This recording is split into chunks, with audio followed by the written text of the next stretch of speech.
Bonjour à tous et bienvenue à cette nouvelle édition de la revue de la presse camerounaise que nous commençons avec le quotidien Mutation qui a sa grande une s'intéresse au secteur de l'électricité. C'est au régime va-et-vient que nous vibrons ce matin avec le journal. Ces régions du Cameroun subissent à nouveau des perturbations dans la distribution, principalement pour des raisons de transport d'énergie électrique. Voilà donc l'information qui nous est fournie ce matin à la page 9. En page 7, on parle de mobilité. Un Camerounais réinvente l'ascenseur et puis activité minière. Le permis de James à venir a été suspendu. À la grande une du quotidien bleu d'Aman Mana, ça c'est le jour. Ce matin, on parle de l'exploitation de l'or et du fer. L'État négocie des conventions minières avec 4 entreprises. Le quotidien Vert Émergence, pour sa part, nous replonge dans les inondations dans l'extrême nord et nous présente le bilan selon l'ONU à la page 3 ce matin. Prévention routière également à retrouver, c'est des sanctions pour corruption. Et puis consommation, les prix galopent au Cameroun. Le bi-hebdomadaire Le Point à sa page de présentation ce matin, titre « Enseignement supérieur, Université d'État, le volcan ». Outre le dossier de la dette académique qui fait des gorges chaudes chez les enseignants et le non-paiement de la prime de modernisation qui fait déjà planer l'ombre d'une année blanche, il y a des centaines d'étudiants bloqués en cycle de master qui annoncent des mouvements électriques au sein des campus. Le journal Le Point étale pour nous ces informations à la page 11. Nous continuons avec le quotidien Nouvel Horizon qui parle du faux vrai contre Amiral. Le PDG de OneXBet soupçonné de versement douteux. Le PDG de OneXBet aurait versé des centaines de millions de francs CFA au vrai faux contre Amiral. C'est une information à retrouver ce matin à la page 5. Nous continuons ce matin, mesdames et messieurs, avec le quotidien L'économie qui parle d'exploitation minière illégale, les activités des Chinois et de James à venir, suspendues du côté de Batory, nous renseigne le journal. La décision a pour but de mettre fin à un litige qui oppose près de 8 sociétés chinoises à cette entreprise camerounaise. La suite de la revue de la presse ce matin, c'est avec le quotidien d'information républicaine, ça c'est le drapeau.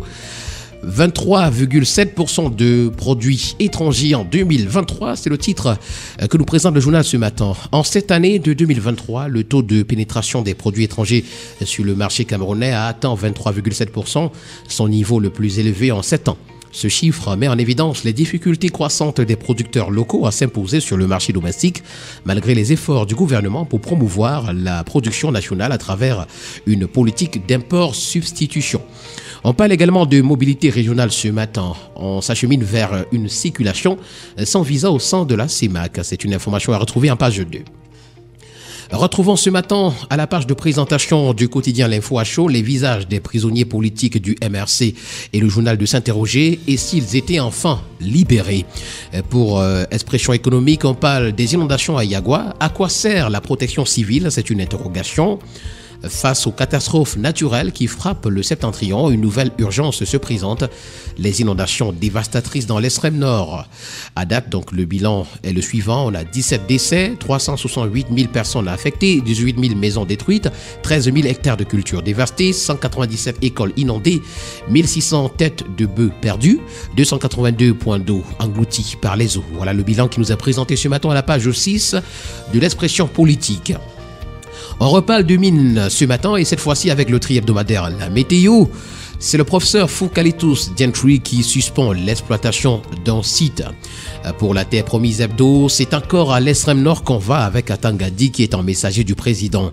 Comme souvent dans des situations difficiles, le président Paul Biya a dépêché son ministre de l'administration territoriale dans la région pour porter secours aux populations du Mayo Danaï victimes de graves inondations. Le quotidien L'Info à chaud en parle également lorsqu'il nous renseigne que les sinistrés des inondations du Mayo Danaï disent merci à Paul et à Chantal Biya.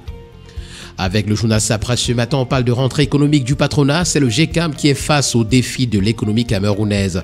Lors de la conférence de presse organisée le 18 septembre 2024 à Douala, Célestin Tawamba, le président du groupement des entreprises du Cameroun, a présenté les grandes lignes de ses actions futures dans un contexte économique difficile. À la grande une du journal L'Activateur ce matin, d'ailleurs c'est un bi-hebdomadaire, on parle de la Fédération camerounaise de volleyball. Afin que nul n'en ignore, voilà le titre qui nous est présenté ce matin par le bi-hebdomadaire, qui nous fait savoir d'ailleurs que la Cour suprême ne statue pas en matière de sport. Le Comité national olympique et sportif du Cameroun, qui a délivré le certificat de reconnaissance à Julien Sèche Abouam pour faire de lui le président, est le même qui l'a suspendu de toute activité du mouvement olympique et sportif jusqu'au 31 décembre 2032. En d'autres termes, il ne doit pas parler de sport pendant 9 ans. Également, sous-préfecture de Yaoundé 6 vers une prise illégale d'intérêt pour accorder un récépissé de déclaration de manifestation publique à Julien Sèche Abouam. Le sous-préfet a fait fi de la correspondance du SG du MINSEP datant du 18 septembre 2024 et demandant au président de la FECAVOLE de surseoir à l'opération de renouvellement de l'organe dirigeant de cette fédération sportive. Donc, dans les colonnes de l'Activateur ce matin, on parle du volleyball amplement. Le Popoli, ça c'est le journal à caractère satirique ce matin qui nous présente les promenades sur les grandes réalisations à l'approche d'une nouvelle présidentielle. Pour le journal Le Repère, on parle de prévention des catastrophes. C'est un bilan d'échec pour le MINAT qui nous est présenté ce matin à la grande une.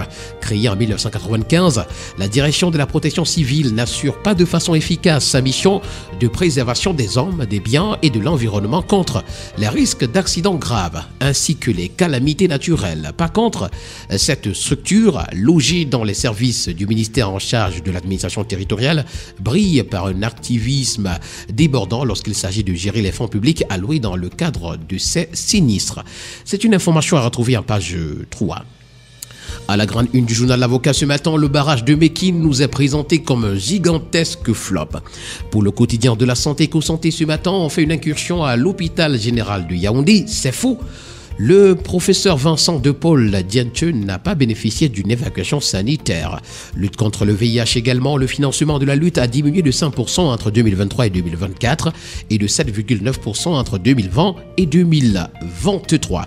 Mesdames et messieurs, c'est avec ce quotidien de la santé que nous mettons un terme à cette sortie de la revue de la presse camerounaise. Merci d'avoir été des nôtres ce matin.